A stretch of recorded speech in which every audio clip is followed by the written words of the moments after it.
Frankie. I'm great. How are you doing this morning? Governor, I am absolutely wonderful. Thank you so much for your call this morning. Glad to be with you. Listen, first of all, let me congratulate you on the success of your book, True Gretch, What I've Learned About Life, Leadership, and Everything in Between. How does it feel to be an author? It feels great. You know, I wrote the book because I knew this would be a heavy political year, and I wanted to put some inspiration or some light out into the world. And so if you haven't read it yet, I'll send you a copy, Frankie. Yeah, you know what? I actually ordered it. It has not gotten to me yet, but the next time that I see you, you'll have to autograph it for me. That I would greatly appreciate. You got it. Listen, so we're going to talk about this election coming up. We are just a couple of weeks away. You know, my mother actually volunteered on the Shirley Chisholm campaign running for president back in the 60s, and then the campaign in 1972. And I can remember standing there as a little girl, not knowing I was standing in, quite frankly, greatness. As I think about moving into this election in November, having a daughter, and I wonder what legacy that my generation of women will leave for my daughter, that my mother's generation, when we talk about Roe versus Wade and the like, it appears that women's rights are really under attack. You know that as governor,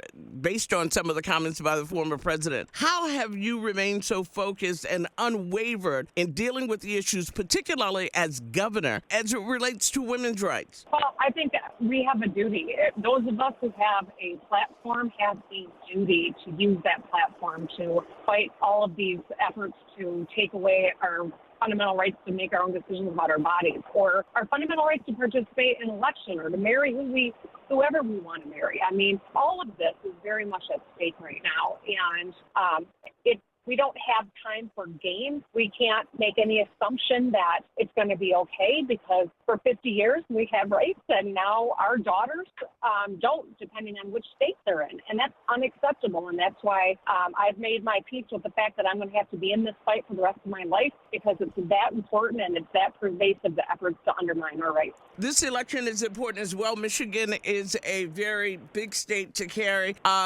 What is it looking like in Michigan for this election and turnout? And what seems to be the top two issues you're hearing across the state? Well, Frankie, I know you got a foot in two of the swingiest of states, in Pennsylvania and Michigan. Yeah. So these are two states with hardworking people. They're good people. They want their government to work as hard, if not harder than they do, and to be as good, if not better than they are. And that's what they deserve. And so as we think about, what is happening in American families and in Michiganders in particular, I'm hearing about, the cost of goods. I'm hearing about concerns about individual freedoms, like reproductive freedoms.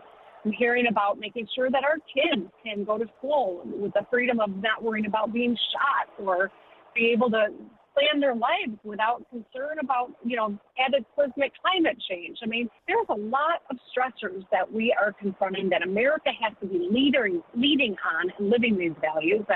And that's why I think, Kamala Harris has a really compelling case that she's making, that one person doesn't control global inflation, but one person can do is set an agenda that helps you keep more money in your pocket. Yeah. Whether it's a good paying job or debt-free paths into skills, or simply the cost of prescription drugs. All of these things are part of Kamala Harris's vision in what she'll do for us. Speaking of the vice president, my final question for you, 922 pages, Project 2025. You served as a prosecutor as well in Ingham County prior to your career, and I guess we could call that politics too. But even from a legal perspective, and as I've talked about Project 2025, there are people who are more engaged in that document than ever, and understanding legally whether or not a number of those initiatives, if and that's a uncomfortable if the Democrats are not successful, how possible for people to understand, do you think those initiatives in that document could be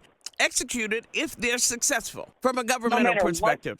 Absolutely. No matter what state you call home, this document should scare the heck out of Americans everywhere. Mm-hmm. Because Project 2025 is, you don't put a plan together if you don't plan to execute that plan. And that's exactly what it is. They're telling us what they're going to do. Monitoring pregnancy. That's just one of a litany of egregious attacks on our individual freedom and our ability to be full flooded Americans with full rights. Between that and the United States Supreme Court's recent decision, we should all be very concerned about the prospect of a second Trump presidency. And that's why I'm working my tail off to make sure that Kamala Harris and Tim Walz are the next president and vice president of this country. Last question, Governor, I'm sorry. And right now there's an initiative in some states. We see what's happening in Georgia. How secure is the election process in Michigan? That there will be no issues? Well, I know that there are going to be efforts to question and to undermine, but we've taken a lot of actions to secure the vote, to penalize people that interfere with the vote, to make it easier for people to vote. You can vote in person 9 days in advance of Election Day. You can get a no-reason absentee ballot and safely vote from home and drop that ballot off at a box. So those ballots have already gone out, so we're making it easier for people to participate. But I think we still have to gird ourselves for the possibility that there will be all sorts of efforts to try to skew or undermine this election, and that's why I'm glad that I've got someone like Josh Shapiro in Pennsylvania, me in Michigan, and Tony Evers in Wisconsin, because we can help make sure that we protect this election and the election outcome.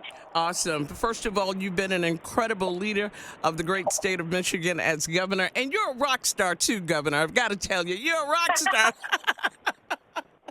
Well, coming from you, Frankie, that's a heck of a compliment. Thank you. And you are. Thank you so much for what you do for not only the folks in Michigan, but what you do for women around the world and people and citizens of this country in general. Thank you so much for taking my phone call. I appreciate you calling me. Absolutely. I'll see you in Philly, and I'll sign your book when I do. Yay! Have a good one. Take care, Governor. Bye-bye. Bye-bye.